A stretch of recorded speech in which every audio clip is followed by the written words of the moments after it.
Assalamualaikum warahmatullahi wabarakatuh. Terima kasih Bapak Heri selaku pembimbing saya dalam PKL dan terima kasih juga kepada Bapak Julio selaku pembimbing lapangan saya selama praktek kerja lapangan. Pada kali ini saya akan menjelaskan hasil PKL saya yang mempelajari tentang potensial Yukawa. Judul dari presentasi ini adalah Studi Teoretik pada Partikel Elementer, yaitu potensial Yukawa. Isi dari presentasi saya ada latar belakang, ada rumusan masalah dan tujuan, ada batasan masalah, ada manfaat, ada hasil dan pembahasan, dan yang terakhir adalah kesimpulan. Yang pertama, latar belakang. Latar belakang ini bermula dari suatu pertanyaan yang sangat mendasar, yaitu apa struktur penyusun materi pada tingkat yang paling fundamental. Kita tahu bahwa sebuah materi, baik itu solid, gas, atau liquid, terdiri dari atom-atom di dalamnya. Awalnya kita tahu bahwa atom adalah penyusun paling terkecil dari suatu materi. Namun, di dalam atom juga terdapat nukleon-nukleon yang terdiri dari proton dan neutron. Dan pada fisika partikel ternyata ada bagian yang lebih kecil lagi, yaitu quark. Ini adalah bagian quark dari proton, dan yang ini adalah bagian quark dari nukleon. Namun, yang menjadi fokus dalam pembahasan PKL saya kali ini adalah nukleon yang berada di dalam inti atom. Nah, dari situ menimbulkan sebuah pertanyaan yang cukup mendasar. Apa yang menyebabkan nukleon-nukleon yang ada di dalam inti terikat di dalam inti atom? Nah, sebelumnya kita tahu bahwa di dalam uh, pembahasan dari gaya Coulomb bahwa proton dan proton saling tolak-menolak, tapi justru di dalam inti atom, proton dan proton itu saling mengikat satu sama lain. Nah, ini saya akan bahas secara kolom di mana sebuah muatan proton yang hidup di dalam medan foton secara elektrodinamika kuantum saling tolak-menolak satu sama lain. Kita tahu bahwa interaksi yang terjadi ini adalah interaksi hasil dari potensial Coulomb yang mana rumusnya V sama dengan 1/4 pi epsilon 0 Q1 Q2 per R kuadrat secara elektrodinamika, dan gaya yang terjadi adalah gaya elektromagnetik yang dapat dipelajari melalui teori elektrodinamika yang dimediasi oleh foton. Nah, ini mempunyai kekuatan sebesar 1/100 atau 10 pangkat min 2. Lalu dengan cara yang sama, Yukawa merumuskan bahwa nukleon-nukleon yang hidup di dalam medan nukleon satu sama lain memancarkan sebuah partikel yang bernama pion atau pi meson. Nah, partikel pion ini dapat terserap di dalam nukleon ataupun terpancarkan kembali. Nah, potensial yang ini disebut potensial Yukawa. Nah, kalau ini merupakan gaya elektromagnetik yang sifatnya long range, sedangkan pada fenomena ini difasilitasi oleh gaya kuat atau gaya nukleon yang dapat dipelajari melalui teori chromodynamics atau teori chromodinamika dengan mediatornya yang bernama gluon. Kekuatannya lebih besar, yaitu kekuatannya 10. Nah, di sini timbul pertanyaan, bagaimana bentuk potensial dari Yukawa itu? Sedangkan kita tahu potensial Coulomb adalah sebesar 1/4 pi epsilon 0 Q1 Q2 per R kuadrat. Lalu pertanyaan yang kedua, berapa besarnya massa pion yang dipancarkan dari nukleon satu dan nukleon lain?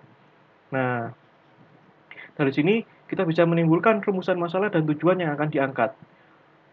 Yang pertama, rumusan masalah, bagaimana memformulasikan potensial Yukawa secara teoretik.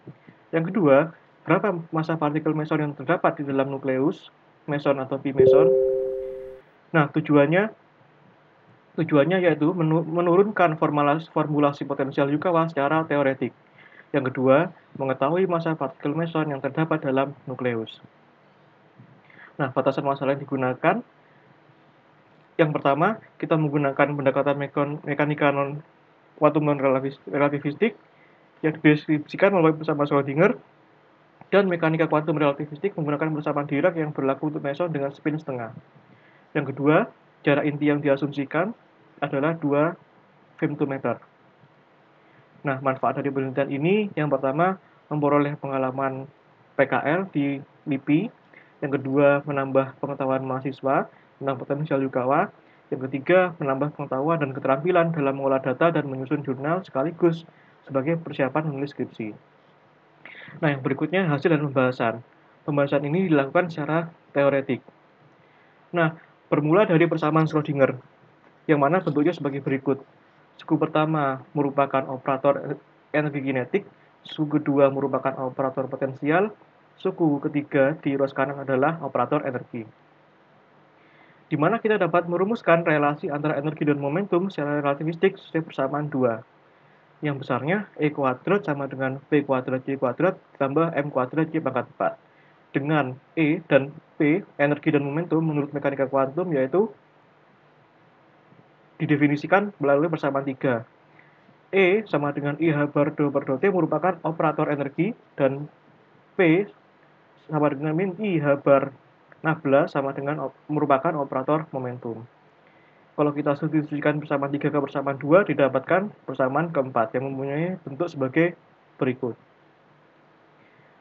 Ini bentuk yang sebelumnya, bahwa jika persamaan 5 dikenakan dengan fungsi psi T, R, maka didapat persamaan Klein-Gordon bergantung waktu, dengan V T, R merupakan potensial yang akan kita cari. Tapi, untuk mencari potensial, kita cukup merumuskan potensial tersebut dengan tidak bergantung waktu, sehingga suku pada ruas kiri D per dt bernilai 0 karena tidak bergantung waktu. Di sini terdapat suku V fungsi R, dan di sini juga ada fungsi V fungsi R. Ini adalah solusi yang akan kita cari nanti. Nah, di mana persamaan 8 merupakan persamaan Klein-Gordon, yang mana V-nya merupakan solusi dari persamaan Klein-Gordon yang merupakan potensial Yukawa. Kita misalkan K-nya sama dengan MC per Haber, maka didapat persamaan 9. Kita ambil sebuah solusi atau ansatz solusi, di mana potensial VR sama dengan sebuah U sebagai fungsi R dibagi R-nya. Nah, kita dapatkan dV per dr sama dengan du per dr, R pangkat min 1 min UR pangkat min 2. Hasil dari persamaan 11 nanti disubstitusikan ke persamaan 9, dV per dr. Nah, di sini juga ada R kuadrat dV per dr, kita harus mencari suku ini dulu. D per dr, R kuadrat dV per dr, dihasilkan persamaan 12. Maka kita bisa turunkan terhadap R, D per dr dari R kuadrat dV R per dr dihasilkan hasil sebagai berikut. D2U per dr kuadrat dikalikan R-nya, sesuai persamaan 13. Nah, kita substitusikan persamaan 13 ke persamaan 9, didapatkan persamaan 14. Nah, persamaan 14 ini merupakan persamaan diferensial order 2 yang mempunyai solusi umum UR sama dengan A eksponensial min KR plus B eksponensial KR. Nah, karena jarak dari potensial Yukawa itu hanya bersifat short range, tidak bersifat long range seperti gaya elektromagnetik, maka untuk R tak hingga, B-nya bernilai 0, sehingga UR-nya harus sama dengan A eksponensial min KR.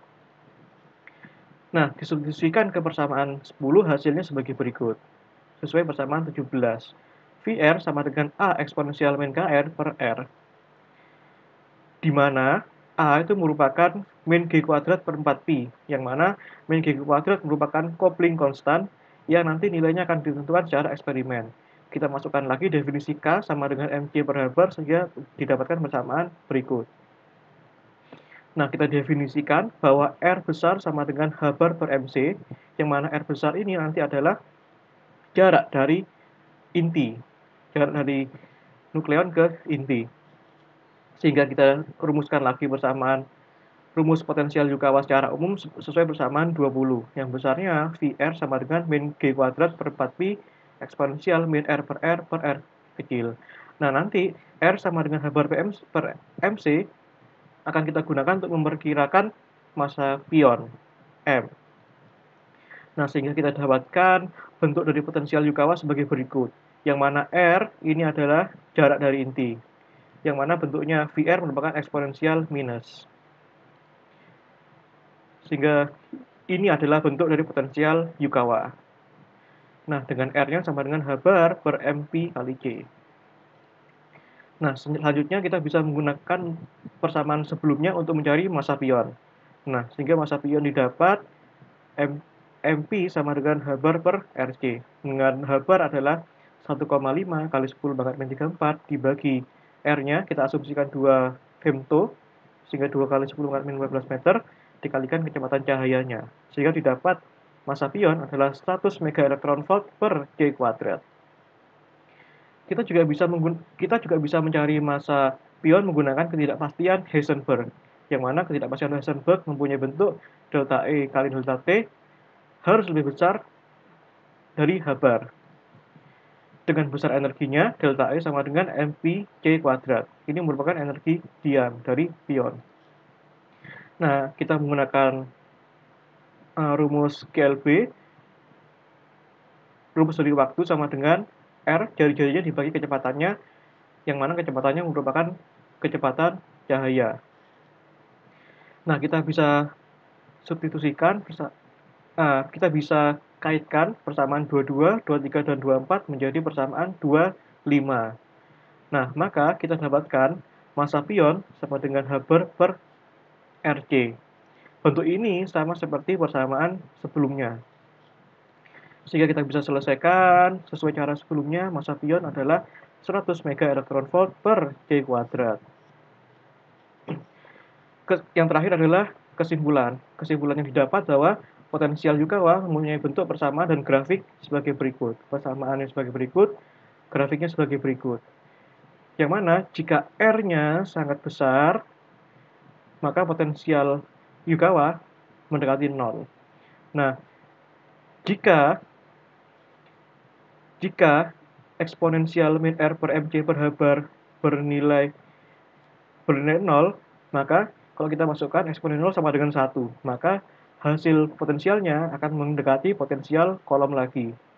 Nah, yang kedua, besar massa pion yang didapat melalui potensial Yukawa adalah 100 mega elektron volt per J kuadrat. Sekian presentasi saya, kurang lebihnya mohon maaf. Wassalamualaikum warahmatullahi wabarakatuh.